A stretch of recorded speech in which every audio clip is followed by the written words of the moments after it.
What do you want? After narcissistic abuse, we feel a sense of lost hope. We go into a sense of no man's land where we cannot trust ourselves and we doubt our decision. Oh my God, I left an abusive relationship. Was that okay? Oh my God, who am I now that now I'm not in a relationship? Why do I still have that desire to get approval from men? Hello, everyone. My name is Jasmine Kaur. I'm a founder, therapist, and a coach here in Canada. In today's video, I wanted to talk about a sense of self after narcissistic abuse. So, after you've gone through a narcissistic relationship, you really lose yourself in it because there's just so much gaslighting, there's so much emotional roller coaster. It just drains you that you feel lost after a breakup and you do not know, well, who am I? What do I like? What do I want to eat? Making decisions can be extremely difficult for oneself. And I would say, well, congratulations, because you are entering a season of your life where you are trying to get to know yourself. You are becoming whole so that you also attract somebody who's also whole, and together you come in. So I give this example to my clients all the time. Like, you are whole, that person is whole, and then you come together, and this is a healthy relationship where nobody is overtaking anyone. There's just a sense of peace, love, respect, deep, deep, deep devotion, because both individuals recognize and see each other with a lot of reverence. Now that you are entering that season of life where you are deciding, you're trying to get to know who you are, I always guide my clients asking them, well, what makes you excited? You know, give me the last, give me an example of an experience you had where you felt really excited in the past. And I always found it so fascinating hearing different people um, tell me different stories. It was always in front of them, whether the career they wanted, whether the connections, the friends they wanted, whether the the relationship with themselves they wanted. Because as you start becoming more self-aware, you will start noticing that there are certain experiences from the past that you think about. There are certain things about yourself that you criticize. And, I would really invite you to stop self sabotaging yourself. Do not speak about yourself in a way that is mean, that is disrespectful, that is emotionally abusive. If you don't set a strong foundation for yourself in this season, you can be easily shaken by the problems, by the challenges in the future. When you truly know who you are an awareness in this body. You are not your body. You know, if you were your body, your dreams wouldn't happen. When you think about it, whenever you go to sleep, you have dreams. Where do dreams happen? Dreams happen, something magical about that state. You are lying in the bed, but sometimes in your dreams, you are on a vacation, you are having an argument with somebody. It's different every night. And when you're in the dream, everything feels so real, right? But your eyes are closed. You're lying on the bed. So where do those dreams happen? If you really think about it, where do those dreams really happen. So after you contemplate over this concept, you realize that wow, I am made up of atoms, and atoms are 99.99% empty space, 0.01% of matter.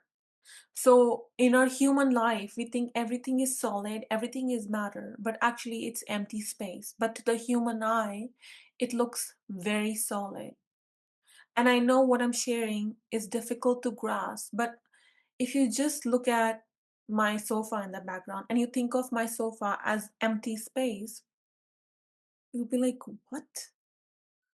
What is Jasmine talking about? What I'm talking about is that everything is energy. You are also a being, an awareness, an energy ball in this human body.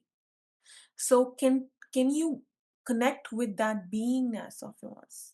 Can you connect with what makes your beingness excited? What makes your soul light up? Because when we don't follow what our heart wants, we become extremely depressed in our life.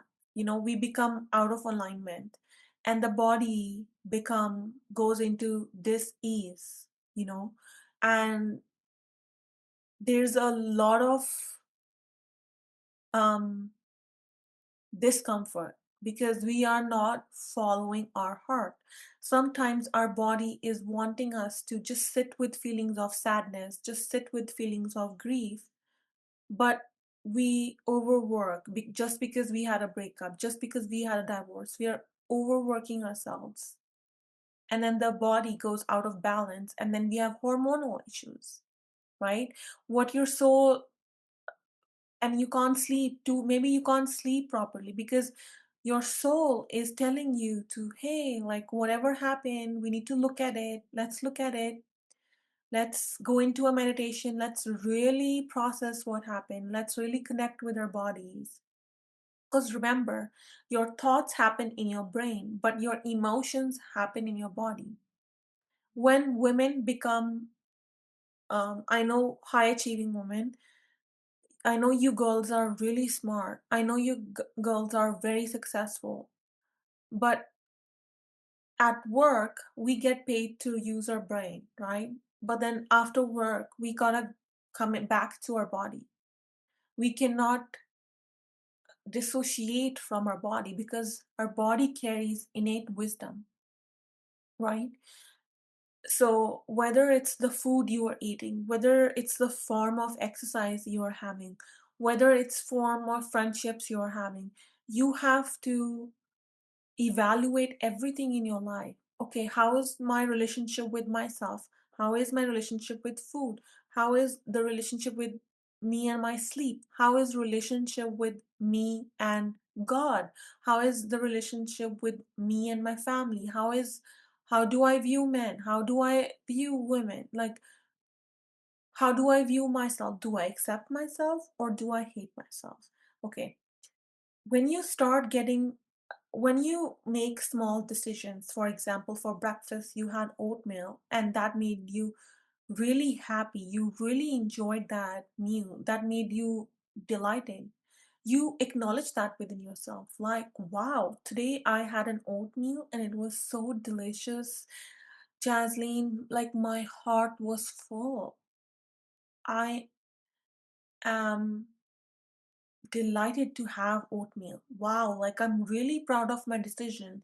Even though that decision was really small, but you are acknowledging it. You are acknowledging that that's small choice you made, you exercised your free will. So you're acknowledging your freedom. Then you acknowledge your decision making skills.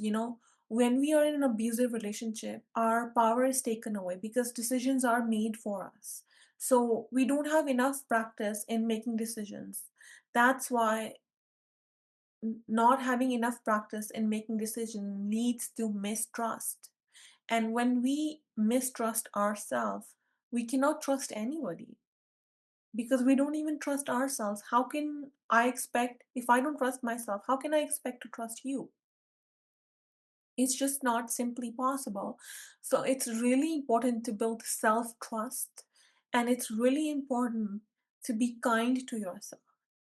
From now on, think of yourself as this whole being who's perfect, who's starting over, who's trying to get to know herself, who's trying to experiment in life, who's trying to explore spirituality, who's trying to connect with higher power so that she has guidance to move to the future. Because when we have anxious attachment, we always want somebody to soothe us, right? But in those moments, we build secure attachment where we are able to self-soothe, right?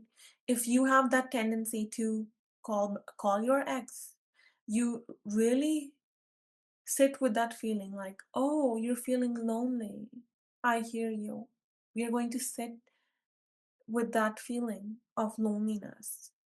I hear you.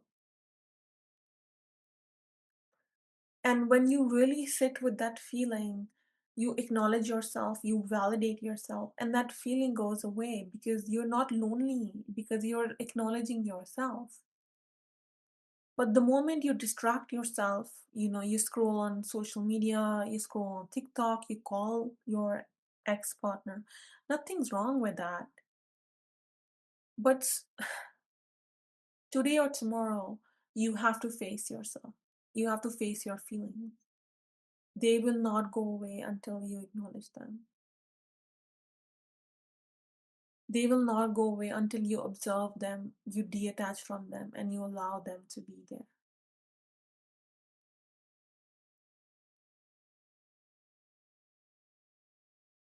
I hope this video helped you. Let me know your biggest takeaway in the comment section. And if you need therapy and you are in Canada, book a free 15-minute consultation call today. I would love to support you. And if you're outside Canada and you need coaching, I will put the consultation link there and we can talk on the consultation about coaching. And there's also group coaching program, the Detox. It is a 6-week program to go no contact with your abusive partner. And that program will teach you all the nervous system skills required to self soothe, self regulate, self protect, self love yourself. Okay? Check them out, and I will see you in the next one. You're worthy, you're lovable, you're more than enough, and you are greater than you think you are.